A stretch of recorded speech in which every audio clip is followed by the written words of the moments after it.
dalam konteks akuntansi, ya, perusahaan yang melakukan hubungan afiliasi itu ketika mereka melakukan transaksi bisnis, itu menurut akuntansi adalah mereka tidak melakukan transaksi akuntansi. Dianggap tidak ada transaksi dalam perusahaan yang sama.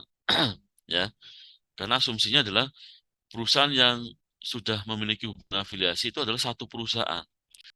Sehingga tidak mungkin di dalam satu perusahaan itu ada proses jual beli, gitu ya. Karena dalam akuntansi prinsipnya adalah satu perusahaan itu tidak boleh ada proses jual beli, transaksi penjualan, transaksi pembelian di dalam perusahaan itu tidak ada, ya. Itu menurut kacamata akuntansi. Nah, menurut kacamata akuntansi itu prosesnya kapan disebut sebagai tidak ada transaksi jual beli di dalam satu perusahaan? Walaupun dalam konteks bisnisnya tetap harus ada, ya. Dalam konteks realnya, bisnisnya harus masing-masing. Perusahaan induk menjalankan bisnisnya, perusahaan anak menjalankan bisnisnya. Tapi pada saat bergabung, itu diasumsikan oleh akuntansi bahwa perusahaan itu tidak mungkin melakukan jual beli di antar perusahaan itu. Karena dalam satu perusahaan, ya. Kemudian capaian pembelajaran berikutnya adalah setelah mengikuti mata kuliah ini, saudara mampu menganalisis perubahan investasi antar perusahaan afiliasi. Jadi karena tadi ya, hubungan afiliasi itu disebabkan karena apa? Investasi antara perusahaan induk dengan perusahaan anak, gitu ya. Maka sangat mungkin gitu ya, ketika perusahaan induk itu menganggap misalnya gitu ya, ini perusahaan anaknya sudah mulai mulai berkembang gitu ya. Bisa jadi nanti dijual ya kepada perusahaan lain. Ini saya punya perusahaan anak ini A gitu ya. Ini sudah mulai berkembang proses dan sebagainya. Kita mau melakukan penjualan investasi misalnya. Atau bisa jadi perusahaan induknya berkembang luas mau menambah perusahaan lagi. Nah, itu namanya perubahan investasi ya. Sekali lagi, perusahaan yang membeli itu adalah disebut sebagai perusahaan investor ya. Yang dibeli namanya investasi ya. Ketika kita itu menambah atau mengurangi perusahaan investasi gitu ya, itu namanya perubahan investasi ya. Capaian pembelajaran berikutnya adalah setelah mengikuti mata kuliah ini, saudara mampu menganalisis laporan keuangan konsolidasian pada beragam bentuk kepemilikan.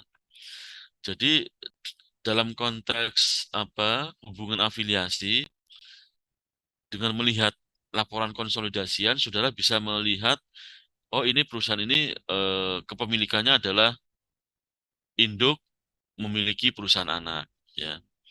Kemudian bisa juga misalnya induk membeli sahamnya perusahaan anak, anak juga membeli perusahaannya induk. Itu boleh, bisa terjadi seperti itu ya.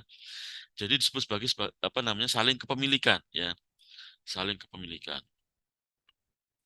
Atau misalnya perusahaan induk, perusahaan anak eh, ingin menambah sahamnya ya, kemudian sahamnya itu kemudian menjadi lebih besar.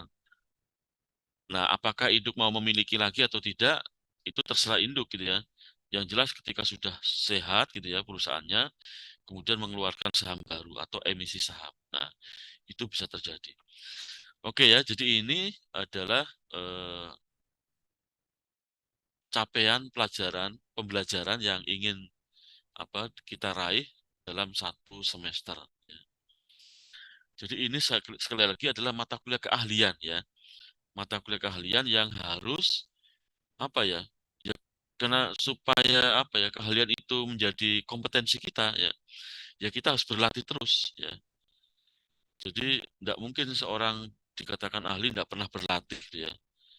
Pemain sepak bola dikatakan dia ahli gitu ya, itu setiap hari latihan gitu ya, latihan. Nah, pun demikian dengan mata kuliah ini, itu setiap pekan ya kita itu menyusun laporan keuangan, ya. Jadi kegiatan belajar kita selama 1 semester itu adalah setiap pekannya itu menyusun laporan keuangan, ya, menyusun laporan keuangan. Jadi mata kuliah yang setiap pekannya menyusun laporan keuangan itu adalah ini, ya, mata kuliah akuntansi keuangan juta. Kalau akuntansi pengantar bisa jadi dalam 1 pekan hanya menyusun jurnalnya saja gitu ya, memasukkan jurnal ke buku besar itu kan belum menyusun laporan keuangan. Ya. Tapi kalau ini harus selesai gitu ya. Jadi dalam mata kuliah saudara harus selesai menyusun laporan keuangan. Ya, sudah jadi mulai dari transaksi apa peristiwa bagaimana perusahaan itu membeli perusahaan lain, ya, bagaimana transaksi perusahaan induk membeli perusahaan anak, bagaimana perusahaan induk melakukan transaksi jual beli dengan perusahaan anak, bagaimana perusahaan induk transfer aset dengan perusahaan anak, itu semuanya dilakukan mulai dari transaksi menjurnal, ya, memposting, melakukan penyesuaian, ya, membuat neraca lajur, worksheet, sampai menyusun laporan keuangan, gitu ya.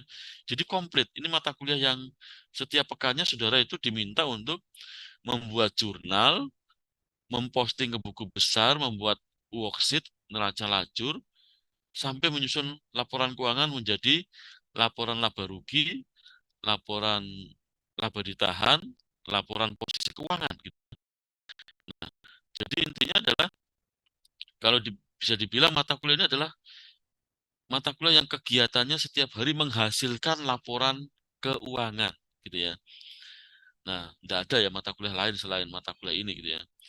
Akuntansi manajemen Pak, akuntansi manajemen enggak, ya dia hanya menyusun laporan, misalnya laporan penjualan, laporan harga pokok, produksi, ya. Belum tentu menghasilkan laporan keuangan secara keseluruhan, ya. Jadi mulai dari pertemuan kedua sampai ke nanti ke 14 gitu ya, kita fokusnya pada menyusun laporan keuangan. Baik, eh, materi kuliah yang akan kita bahas selama 1 semester itu adalah pertama hari ini ya kita hanya membahas tentang apa kontrak belajar gitu ya.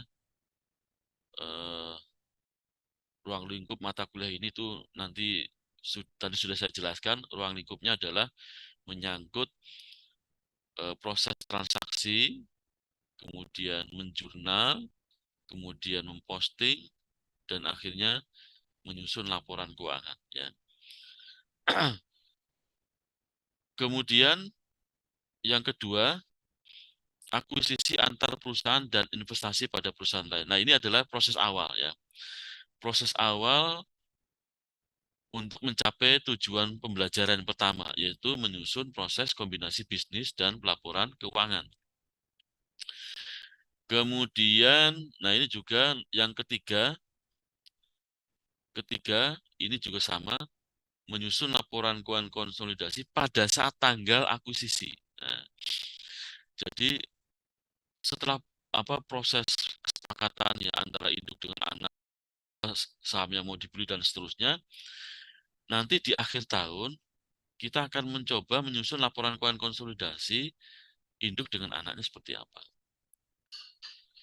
Kemudian yang keempat, laporan konsolidasi setelah akuisisi. Nah, setelah akuisisi maksudnya gini, bagaimana perusahaan induk dan anak setelah terjadi perjalanan dia itu selama berhubungan 1 tahun. Ya. Kalau pada saat akuisisi mungkin kita menggabungkan dua laporan keuangan di awal tahun, ya, di awal tahun atau di awal penandatanganan akuisisi, ya, itu bab 3. Kalau bab 4-nya adalah setelah berjalan 1 tahun atau 1 periode akuntansi, ya. Kemudian yang kelima itu adalah kita akan mempelajari bagaimana ketika perusahaan itu memiliki perusahaan lain itu di saat tidak di awal tahun, ya. Nah, sebenarnya kenapa kita itu harus membedakan antara akuisisi di awal tahun dengan akuisisi di akhir tahun atau di pertengahan tahun misalnya, atau di tahun-tahun di periode akuntansi, di bulan-bulan misalnya. Jadi asumsi kita itu umumnya mata kuliah ini mempelajari laporan keuangan itu dari satu periode, ya Januari sampai dengan Desember gitu ya, asumsinya seperti itu. Nah, kita selipkan satu tema di mana perusahaan itu mengakuisisinya tidak di awal Januari, ya, tapi misalnya di bulan Februari, ya di bulan Maret, ya di bulan dan seterusnya. Yang intinya adalah tidak di awal tahun, ya di bulan Januari.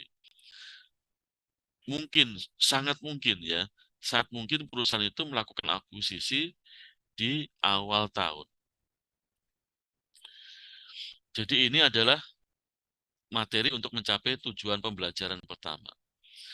Materi yang berikutnya, 6 dan 7, itu adalah materi tentang transaksi antar perusahaan yang memiliki hubungan afiliasi.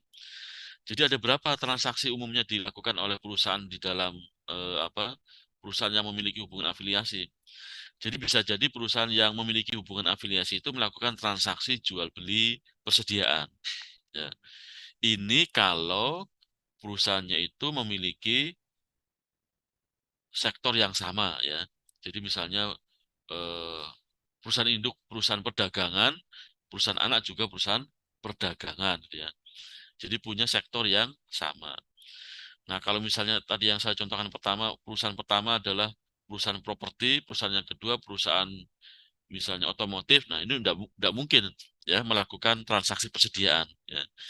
Jadi dalam asumsi pertemuan yang keenam itu adalah perusahaan induk memiliki hubungan afiliasi, tapi dia punya apa namanya eh, karakteristik di mana perusahaan itu sama ya, sama sektornya sama. Ya.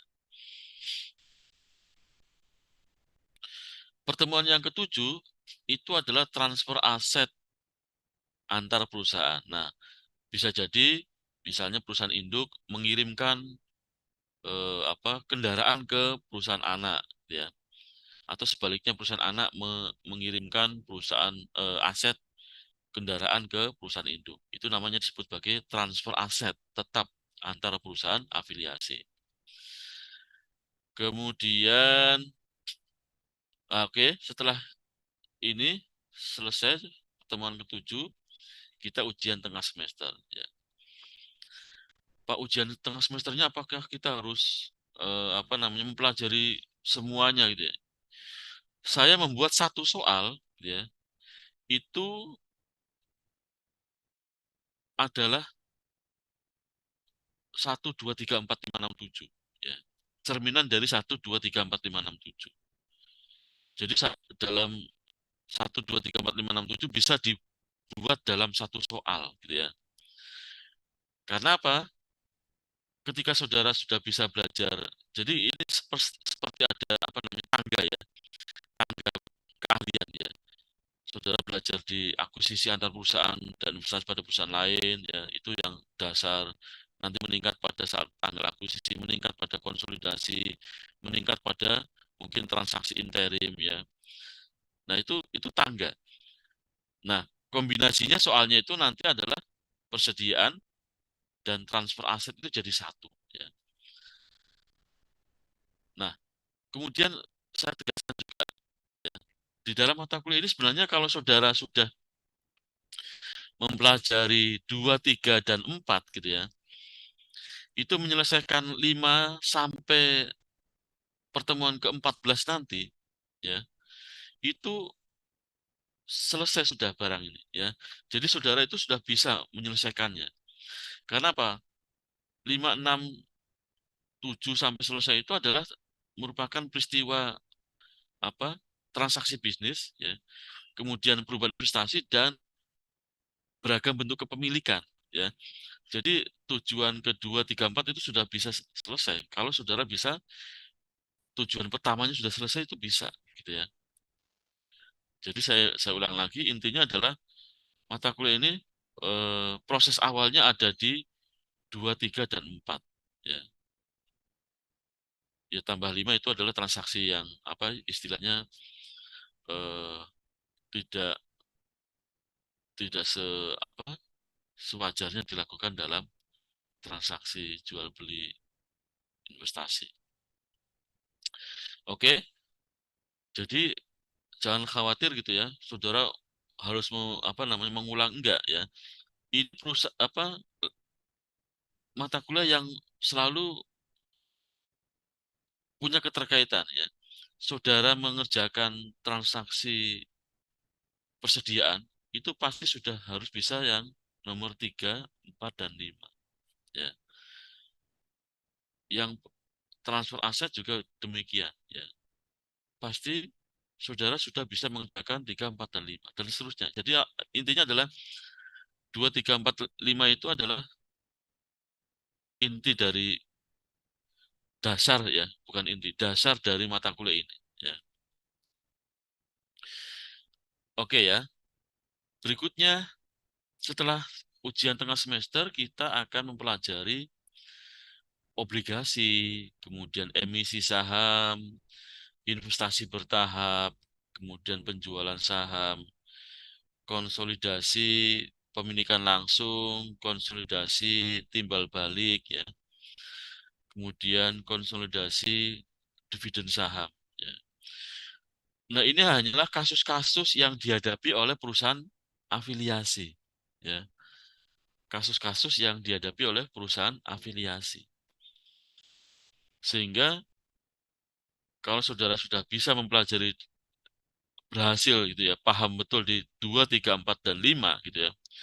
Mengerjakan ini hanyalah menghadapi kasus tertentu saja gitu ya. Jadi saya ulang lagi mungkin mata kuliah ini juga di samping apa ya, eh, kegiatannya sama sehingga menjadi apa membosankan ya. Membosankannya karena yaitu saudara mengulang-ulang terus kegiatannya gitu ya.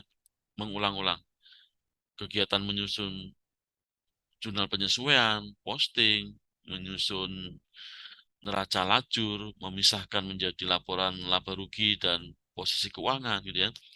Itu kegiatan yang terus berulang-ulang gitu ya, berulang-ulang. Oke, kemudian ujian akhir semester. Ujian akhirnya juga